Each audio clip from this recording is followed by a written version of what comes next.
Hello and welcome to this late morning taste challenge. We have two rums. I'm having to move some things up this week, and next week I'll probably have to do the same thing, trying to keep the schedule on track, because you know how important it is to keep that schedule on track. Boy, I got to keep these taste challenges coming out. The main reason really is just I got too much backstack, so I'm trying to slowly every day drink it down. You know, not a lot each day, just slowly and steady. Slow and steady wins the race, not mass consumption craziness.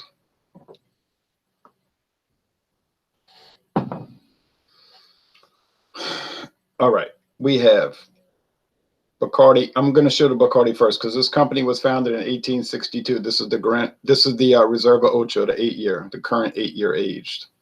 I think it's different from previous ones. Whatever, it's $30 a bottle, and they say it used to be a family-only recipe, like the Bacardi family would drink it.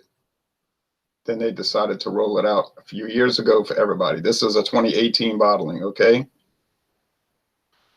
From Puerto Rico. We're going up against Aristocrat Gold Rum from the West Indies. Doesn't say imported though, so that would mean either Puerto Rico or the American Virgin Islands. Still the West Indies. Very light, right? Gold. That other one's dark. What color is that? Amber, yeah. Aged rum. It's Heaven Hill now, but it's a company that they bought it out. It was an old company called Grosskreutz Distillers Company, which was started in 1933 at the end of Prohibition. They probably were getting ready. Husband and wife, family-owned distillery, and they created this Aristocrat line, which is also vodka, gin, brandy, I think, and all kind of stuff. We apparently get the white and gold rum as evidenced by the fact I was able to buy them. I don't know about the other stuff. I didn't see Aristocrat gin or all that. But it's probably around, because it seemed like the more I look, the more I find, right? How long is it age? If it's a year, it's a lot. Is it colored? Maybe. It's pretty light, though. Look how light gold that is. With the outside light coming in, it's really not even gold. It's like straw. So maybe it's just getting that color from setting in a barrel for a while. You'll never find out because they're not required to disclose if they have coloring added. Not rum. I was reading the Tax and Trade Bureau guidelines this week. I think it was on Thursday I was reading that. So it's like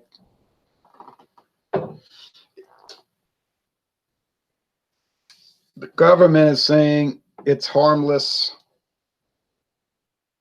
flavoring, coloring, blending materials. Harmless. It's not going to hurt you. You say, yeah, but I read this woman on the internet. She said it's going to cause cancer because some obscure study showed that caramel color causes cancer. No. Cheers, says Metalhead 1990. Cheers to you. Thanks for watching this video. So am I going to be able to tell them apart? I hope so. Am I the only one here? No, there's 3 watching. Pretty soon it'll be 3,000 watching. No, I don't think so. All right, so color, deep amber, and straw. So we got to mix them up, and I can't look. So it's going to look strange. I'm sitting there with my eyes closed, but got no choice. I want it to be a blind taste challenge. I want it to be an accurate taste challenge. I don't think it's going to be difficult. I remember from memory that Aristocrat was like straight alcohol, like rubbing alcohol with some background wood. It wasn't bad, but it was pretty basic. I can smell it from here. The Reserva Ocho from Bacardi is rich, deep, sugary notes, maybe dried flowers and nougat and all this. So is it better? Well, it's $30 a bottle. The Aristocrat was $6.99 for a liter. You would hope it's better.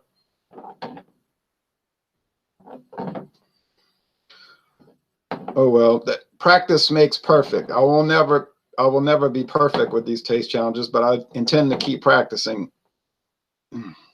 So tomorrow morning, I'll try to do the whiskey, the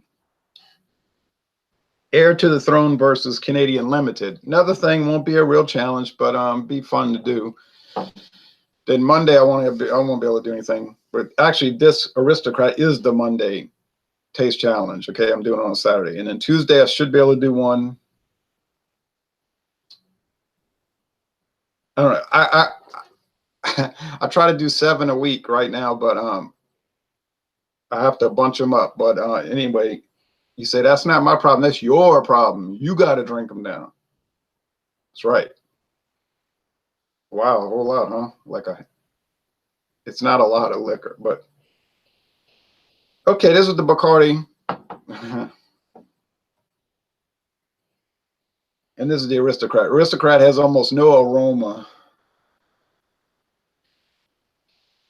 Do pick up wood though, so I'm gonna open my eyes because I don't even know why I put tags at the bottom. Why did I put tags? There was no way I was gonna get them confused. I mean, you put the tags when the appearance is the same, right? Like 2 beers, like 2 yellow fizzy beers, or if it was 2 amber beers, or 2 red ales, or 2 golden whiskeys, yeah, or 2 white rums, yeah. Put the tags. You don't need tags when you got amber versus straw. I mean, I wasn't thinking straight. Metalhead says, "Thank you for streaming, my friend," and I saw the bell ring. Amber is good for what it is. Yes. So it's a beautiful, beautiful aroma. So rich and sugary. It's like a dessert, but I'm getting ready to eat lunch. So some spinach salad and some shrimp and corn soup. True story. All right.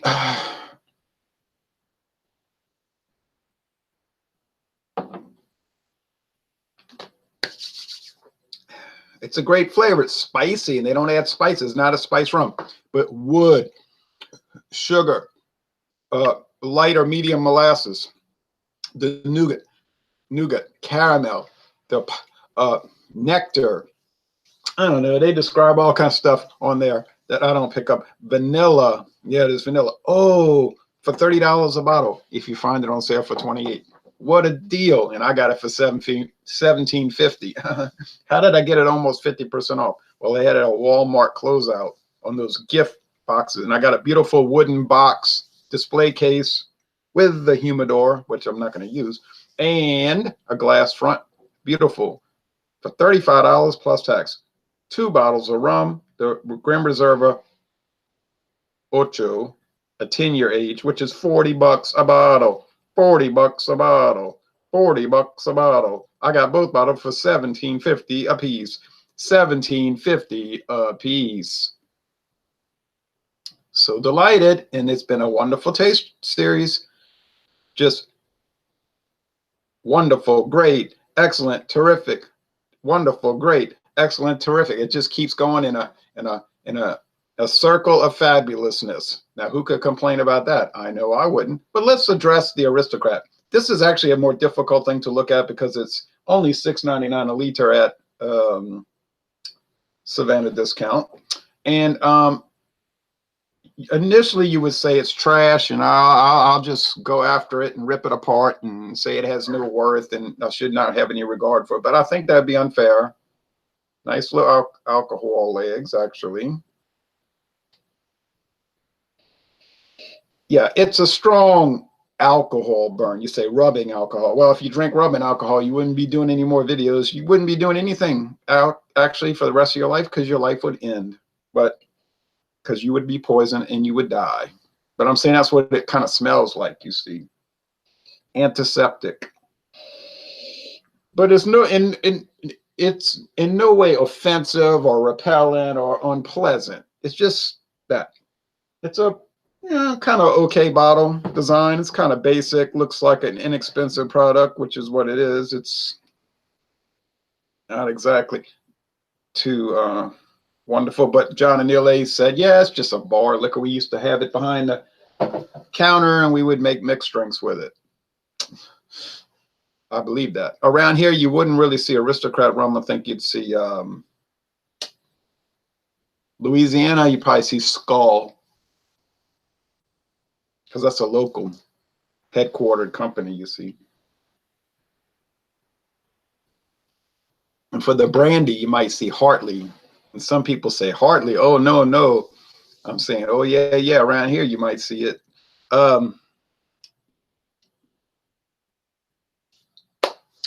It's very basic. It's thin in the flavor. There's a little wood, a slight little bitty bit of like the lightest of the light molasses you'd ever be able to find. Maybe this would be good for a rum cake. You wouldn't be spending too much money to make it. I don't think too many people are gonna buy the Bacardi Reserva Ocho and take that expensive one and make rum cake. But they might, because they might not care about the price. They might have a lot of money and they don't mind spending it. I'm not saying wasting it. You're not wasting it if you're buying it on what you want, I guess. But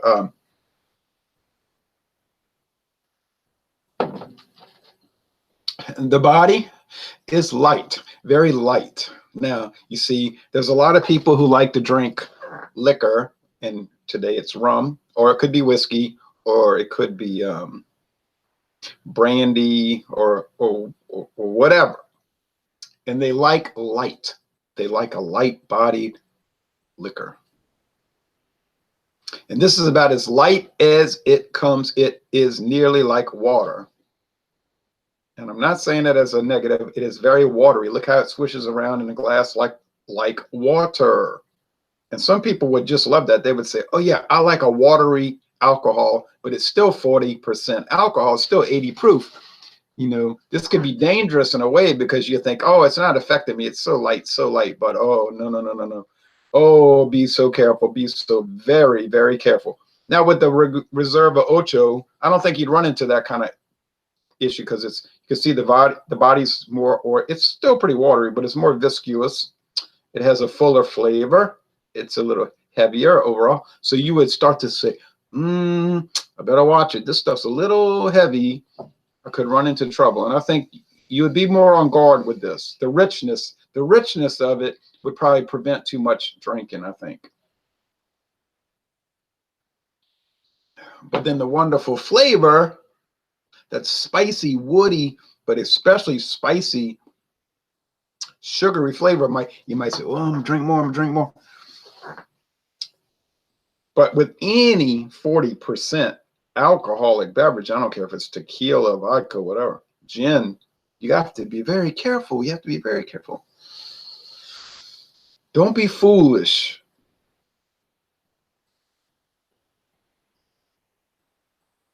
I was talking to a friend. He said he gave up. He didn't drink for over 40 days. He said, I feel better. I feel better. Well, he was craving it, but because he likes it. But then last Sunday, he had a blowout. And he said, oh, I got sick. I said, well, what did you drink? Oh, about a 12-pack. I said, a 12-pack of beer? Oh, well, he said maybe it was more like 14. I said, 14 beers. Yeah, and he said, and 2 whiskeys. I said, no. I said, you can't do these kind of things. It doesn't make any sense. He said, I know, I need to learn how to, like, control that. Well, that takes all the enjoyment getting sick. I said, well, it's all about pacing, moderation. In my mind, you see, I'll have these guideposts. I'll say, oh, it's my day off. I'll drink 4 beers the whole day. Now, some people say, oh, you're too much of a prude. You don't know how to let loose and have fun. Okay, maybe so. And I'm fine with that. If I want to drink only 4 beers on my day off, I'm very satisfied. I'll drink 1 in the morning, 1 in the midday, 1 in the afternoon, 1 in the evening. That's fine. Makes the next one, you'd be looking forward to the next one because it's been hours. Other people say, oh, no, I'll knock back a 6-pack in an hour and a half. Well, that's the way you want to do it. You do your way. I'll do it my way. But if I space it out over that long period of time, 24 hours, and drink 4 beers of whatever ABV, but we talk about 12-ounce servings, and these 2 little taste challenges, and then 3 ounces of the port wine with lunch. That is, and then the rest of the day is water or milk and coffee or whatever. That's not heavy. That's not heavy consumption. Now, you listen to the United States government, you know, they always have extreme guidelines. You can only have 1 beer a day if you're a woman, and 2 if you're a man, or 1.5, like 18 ounce. And 1 ounce of liquor, and 1 French fry, and a bowl of lettuce, and a half of hamburger. You know, it's like, no, they have starvation recommendations, but yet they fund people. You know, the government subsidizes eating, so then you go around and people are so enormously fat, obese, courtesy of Uncle Sam. And so they in practice they encourage overeating, but in theory they encourage starvation diets. So there's a very bad disconnect with what the government does. You know, you couldn't just study this. And they'll say, oh, cigarettes cause cancer, you know, and all these extreme things, you know. War is peace. You know, we have peace through war. That's what I call it, the peace through war program. If we just fight wars endlessly, then we'll have peace. But I don't want to start ranting on that, because people will get upset and say, you don't understand. You don't understand the whole point. If we had 2 or 3 or 400 straight years of incessant warfare, it would lead to peace. See, you don't grasp these things. I said, okay, all right, I don't grasp it. All right, now, which one wins? Well, of course, the Bacardi Reserva Ocho wins. How can it lose this for $30 a bottle? And it's so well done. And it's from the greatest, probably, rum company in the world, the biggest rum company in the world, the most famous rum company in the world, the exemplar, the prototype. You know what I'm saying? When people think beer, they think Budweiser. When people think stout, ale, dark, they think Guinness. When people think of whiskey, they think of Jack Daniels, bourbon, or they'll think of Jim Beam. When they think of rum, they think of Bacardi. When they think of vodka, they think of Smirnoff. You know, down the line, you have these standard ideas in your mind. So this company is the benchmark for rum. Does Bacardi make a bad rum? If they do, I'm not aware of it, but since I haven't tried their whole lineup, I don't know, but I would highly doubt it. So when I read some of these comments or these reviews from people saying, oh, I drank another Bacardi, it tastes like candle wax and sandpaper and old dust from a coffin, I'll say, oh, these people, what are they talking about? You know.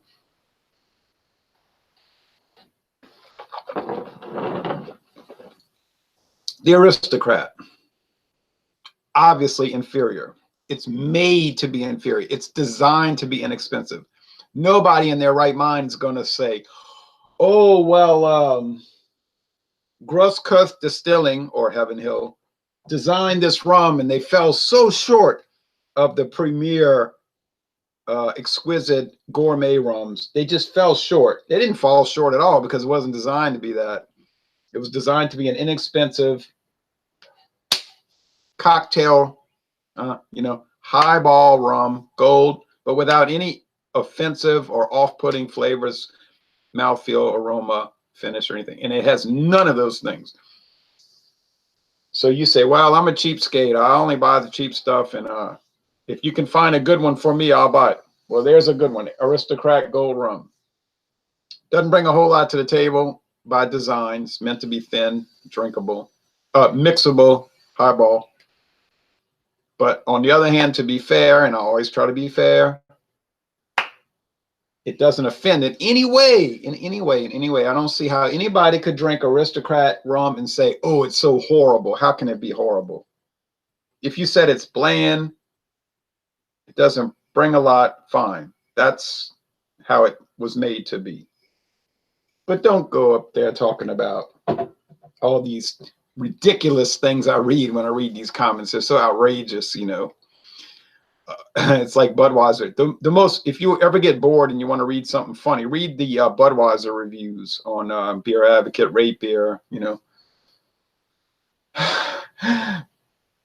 they're so extremist. Now you got some people that make outrageous comments on the top side. It's the greatest beer in the world. I love it. I always drink it. No beer can beat it. Well, if you always drink Budweiser, that's fine.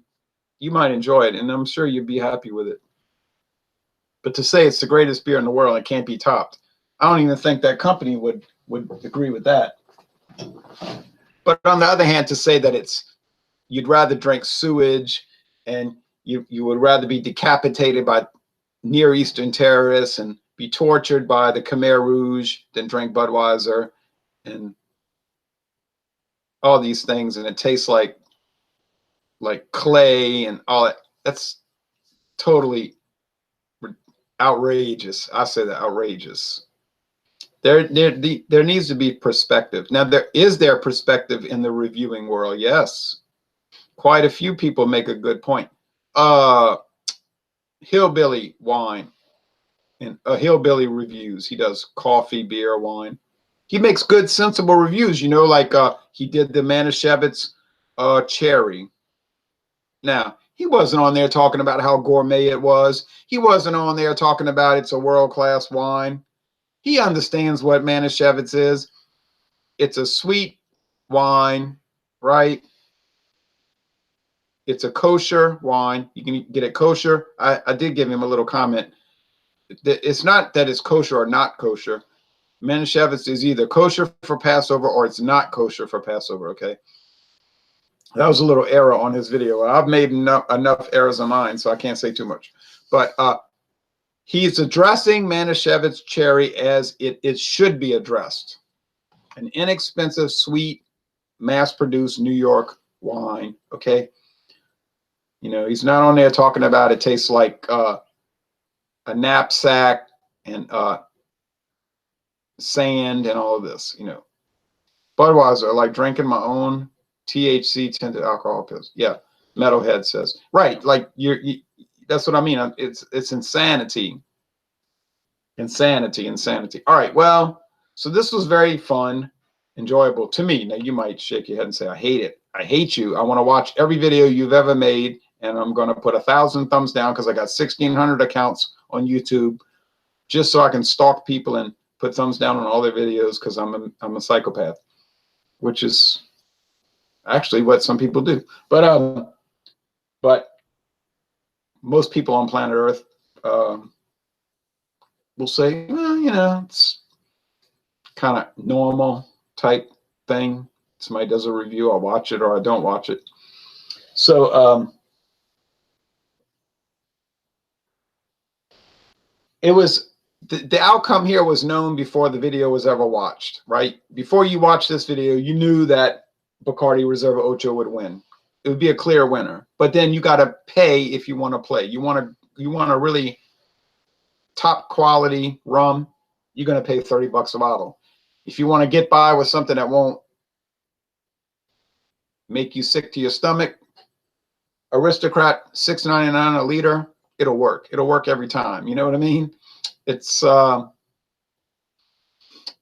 serviceable. It's a serviceable product. And there's a lot to be said for serviceable products. They have their role, whether you want to recognize that fact or not, they have a role.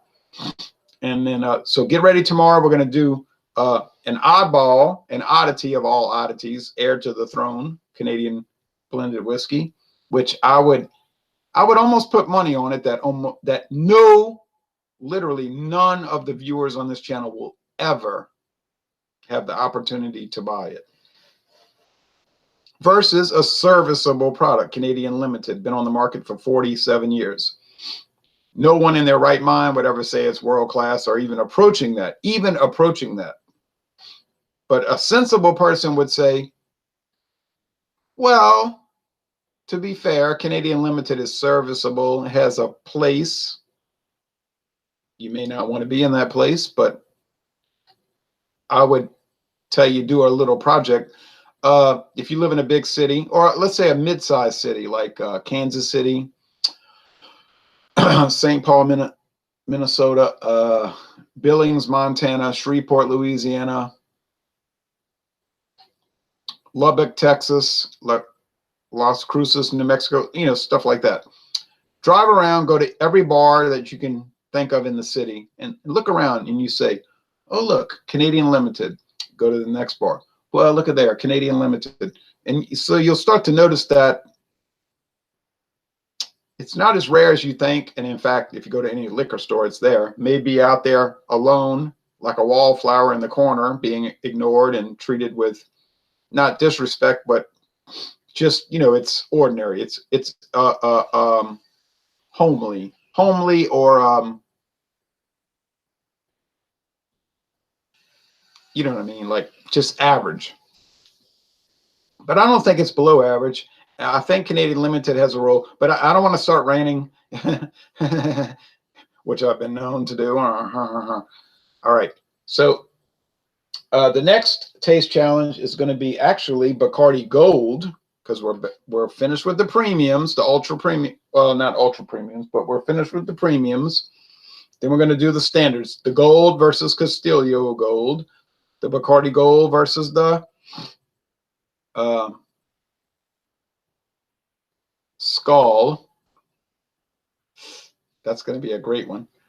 And the Bacardi Gold versus the Aristocrat, which I think that's going to be a really great taste challenge. Thanks for watching this video production.